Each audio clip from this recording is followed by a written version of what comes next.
So, good morning students. Today we will start a new chapter from our book. First slide. The chapter name is The Sermon at Banaras. So today we will start with the introduction part of this chapter. So let's introduce with the chapter. The Sermon at Banaras is the first sermon preached by Buddha. Sermon at Banaras जो कि बुद्धा के द्वारा पहली बार जो उपदेश दिया गया था बनारस में after becoming enlightened, it is the translation of his original sermon. और ये जो पार्ट है उनके जो उपदेश दिए गए थे उसका वास्तविक अनुवाद है। The sermon reflects Buddha's wisdom on one of the most difficult subject the death. और जो उपदेश था वो प्रदर्शित करता है बुद्धा की बुद्धिमानी को। जो सबसे कठिन विषय है उसका नाम है मृत्यु। इट टेल्स, इस उपदेश से हमें ये बताया जाता है that death is certain for all, कि मृत्यु सभी के लिए निश्चित है। वन हु इज बॉर्न, एक व्यक्ति जो पैदा होता है, मस्ट डाई वन डे, एक दिन जरूर मरता है। No lamentation can bring him back, किसी भी प्रकार का विलाप या रोना धोना उसे वापस लेकर नहीं आ सकता है।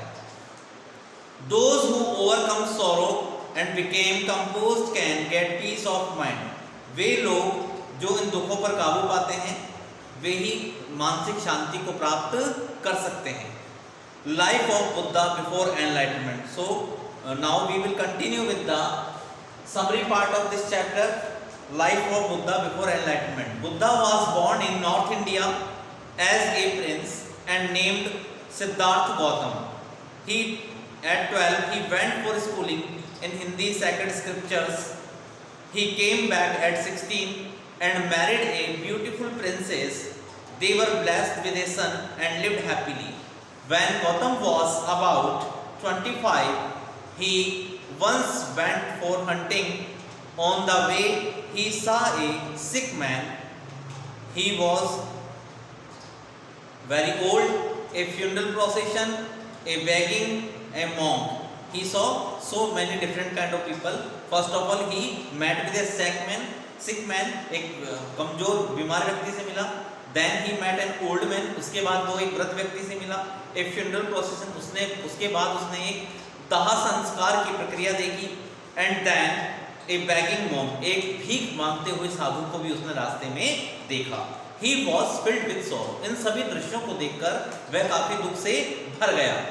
He renounced everything and went out into the world to seek enlightenment concerning the sorrows he had witnessed. Buddha achieved enlightenment. Buddha wandered for 7 years, then sat under a big tree with a vow not to move from there till he achieved enlightenment. After 7 days, he achieved the enlightenment. After 7 days, he renamed the tree as Bodhi tree or wisdom tree. He then started preaching. और जब उनको बोधित्व प्राप्त हो गया उसके बाद उन्होंने उपदेश देना शुरू कर दिया। He renamed the tree as Bodhi tree or wisdom tree. He gave his first sermon at Banaras. और उन्होंने जो अपना सबसे पहले जो उपदेश दिया था वो बनारस में दिया था। He then gave the sermon that reflects Buddha's wisdom or suffering. और जो उपदेश उन्होंने दिया था वो बुद्धा की बुद्धिमानी के बारे में बताता है जो कष्टों से प्रेरित थी। Next, in this chapter we will discuss about the story of Kisa Gautami. किसा गौतमी's only son died. किसा गौतमी की कहानी के बारे में हम इस पढ़ेंगे। किसा गौतमी का एक बेटा था जो मर गया।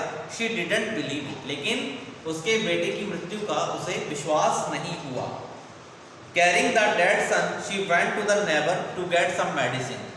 और अपने मृत बेटे को देखकर वह अपने नजदीक के पड़ोस में गई और कुछ दवाई लेकर आई। That would cure her son, जो उसके बेटे का इलाज कर सके। People thought she had lost sense. लोगों ने सोचा कि वह अपना सेंस खो चुकी है। Then a man sent her to Gautam Buddha. उसके बाद एक आदमी ने उसे गौतम बुद्ध के पास भेजा। She repeated her request for the medicine. उसने दवाई के लिए अपनी प्रार्थना को दोबारा से दोहराया। Buddha asked her to procure a handful of mustard seed from a house where no beloved one had ever died. अब बुद्धा ने कहा कि मैं इसका इलाज कर दूंगा, लेकिन इसके लिए आपको ऐसे घर से एक मुट्ठी सरसों के दाने लेकर आने जहां तक आज तक कभी किसी व्यक्ति की मृत्यु ना हुई हो. किसा went happily to get a handful of mustard seed. अब किसा आदमी प्रसन्नता पूर्वक एक मुट्ठी जो मस्टर्ड सीड्स थे उनको लेने के लिए गई. एवरी हाउस वॉज रेडी, सभी घर तैयार थे. But when she told them the condition, लेकिन जब उसने शर्त के बारे में बताया कि आपके परिवार में किसी की मृत्यु नहीं होनी चाहिए, they refused for there was no house where some near and dear one had not died. तो ऐसा घर कोई भी नहीं था जिसमें कभी किसी प्रियजन की मृत्यु ना हुई हो. Understand the message of Buddha, sad and depress he sat on the way side. बहुत दुखी और डिप्रेस होकर वह एक रास्ते में बैठ गई. And watch the light of the city, और शहर के प्रकाश को, यह शहर की रोशनी को देखने लगी. They flickered up and were extinguished again, वे बार बार झपझपा रहे थे, उसके बाद बंद हो गए. अंडरस्टैंडिंग डाउन हर माइंड, और ये सारा जो प्रक्रिया थी उसके दिमाग में बैठ गई. Our lives also flicker up are then extinguished, हमारा जो जीवन है वो भी ठीक उसी तरह झपझपाता है और उसके बाद वो भी एक दिन बंद हो जाता है, समाप्त हो जाता है.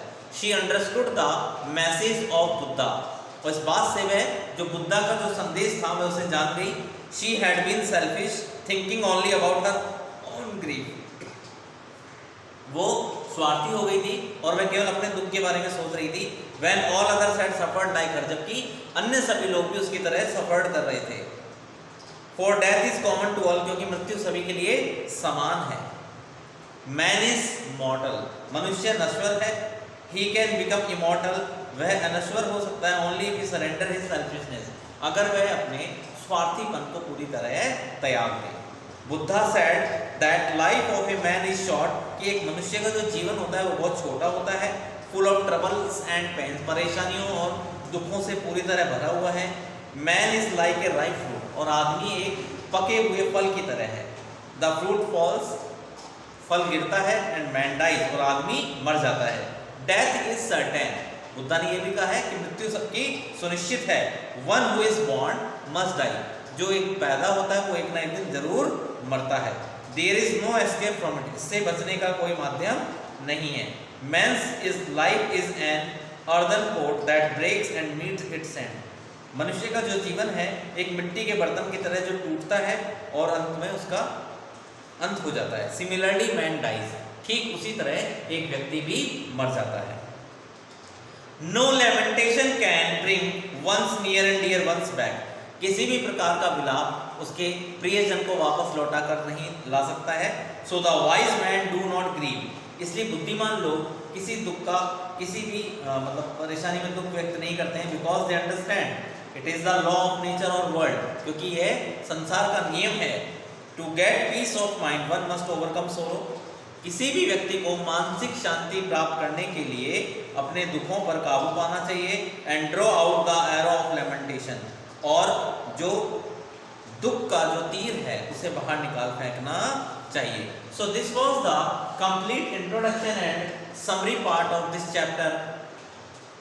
Now we will continue with the text part of the chapter.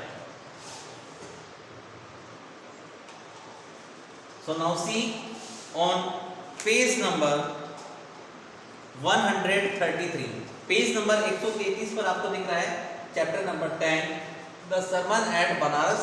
So we will continue with the text part.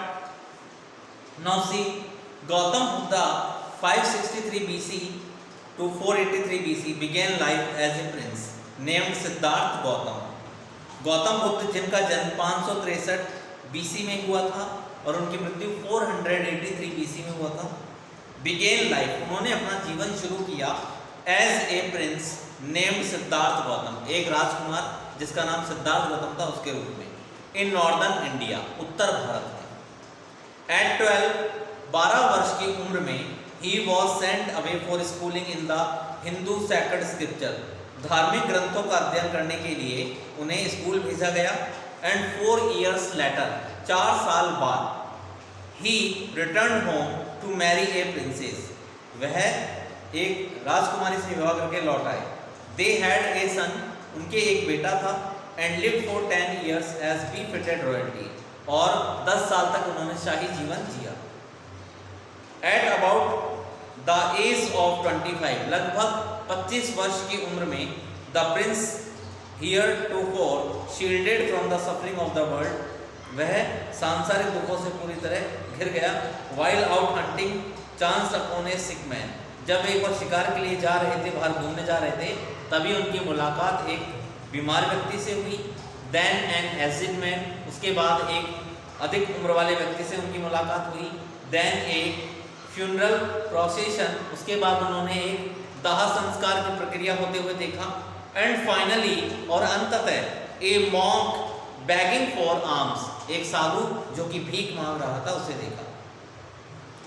These sight so moved him, इन दृश्यों ने उसे इतना मूव कर दिया, that he had once went out into the world, कि वो एक बार तुरंत संसार में गए, to seek enlightenment, आध्यात्मिक ज्ञान प्राप्त करने के लिए, concerning the sorrows, जो दुखों से संबंधित थे, he had witnessed, इनके वो साक्ष्य थे, गवाह थे। he wandered for 7 years, वह 7 साल तक इधर उधर भटकते रहे।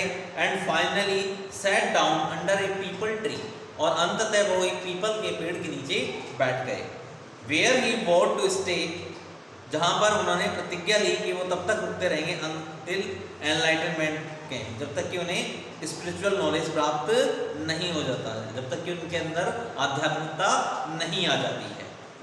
एनलाइटेड आफ्टर 7 days, 7 दिनों के एनलाइटेंड के बाद, he renamed the tree the Bodhi tree, उन्होंने उस पीपल के पेड़ का नाम बोधि वृक्ष रख दिया, जिसका अर्थ होता है बुद्धिमानी का वृक्ष।